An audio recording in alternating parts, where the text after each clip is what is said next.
Bonjour, alors dans cette vidéo, on va faire une introduction à l'analyse quantitative de l'équilibre.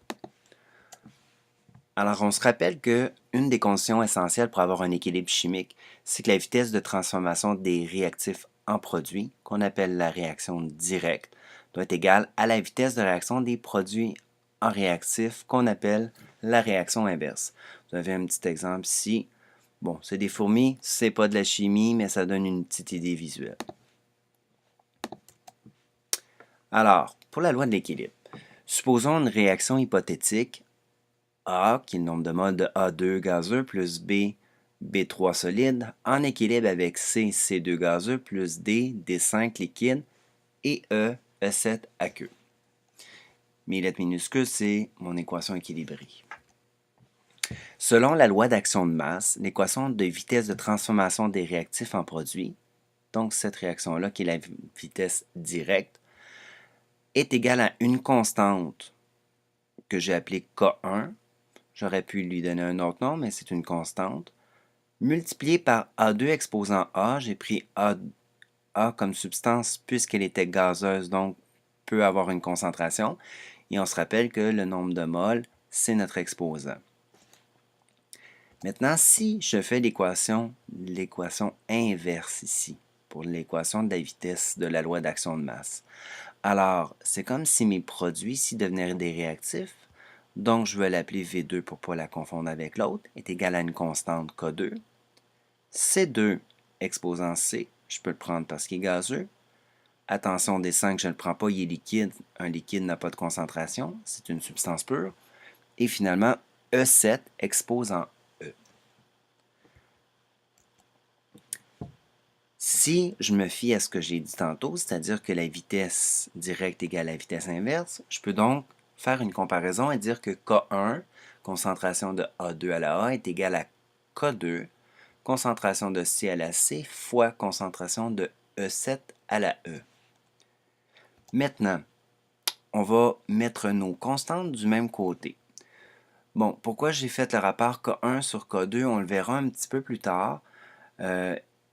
K2 sur K1 aurait pu être possible, mais ça va nous donner une information un peu particulière. Ce qui fait en sorte qu'ici, K1 sur K2, en fait, on va appeler ça KC. On n'utilisera jamais K1 sur K2, on va écrire une seule constante qu'on va appeler la constante d'équilibre. C, c'est pour les concentrations. On remarque ici que notre KC, ce sont toujours les produits qui sont au numérateur et qu'au dénominateur, ce sont les réactifs. Alors KC, on appelle ça la constante d'équilibre. Si KC est plus grand que 1, donc ça veut dire qu'ici notre rapport, ici, le numérateur doit être supérieur au dénominateur. Le numérateur, étant donné que c'est les produits, donc doit être supérieur au réactif. On favorise donc la réaction directe, on va avoir tendance à aller plus du côté des produits que du côté des réactifs. Mais inversement, si KC est plus petit que 1, ça veut dire que les réactifs sont plus grands que les produits et donc qu'on favorise la réaction inverse pour avoir plus de produits. Deux choses importantes, KC varie seulement selon la température. Donc, si vous changez la température, KC va changer aussi. Mais les concentrations et la pression ne feront pas changer la valeur. Et le KC ne dépend pas du catalyseur non plus. On avait vu que le catalyseur n'était pas un facteur qui influençait à l'équilibre. Voyons quelques petits exemples. Alors, si j'ai 2 SO3 gazeux en équilibre avec 2 SO2 gazeux plus O2 gazeux, si je veux écrire ma constante d'équilibre, je vais mettre SO2 exposant 2, je peux le prendre parce qu'il est gazeux. Au numérateur, c'est les produits. Multiplié par O2, exposant 1, donc je n'ai pas besoin de marquer le 1. Je divise par les réactifs. Gazeux, je peux le prendre, donc je prends SO3. Et le 2, c'est mon exposant. Un autre exemple. CaOH parenthèse 2 solide en équilibre avec Ca2 plus aqueux plus 2OH moins aqueux. Encore une fois, je prends ici les produits. Maintenant, j'ai 2 plus qui est un ion, mais je vais simplement mettre le 2 plus à l'intérieur de mes crochets, mais reste que mon nombre de moles, c'est 1. OH, je mets mon moins à l'intérieur et l'exposant, c'est 2.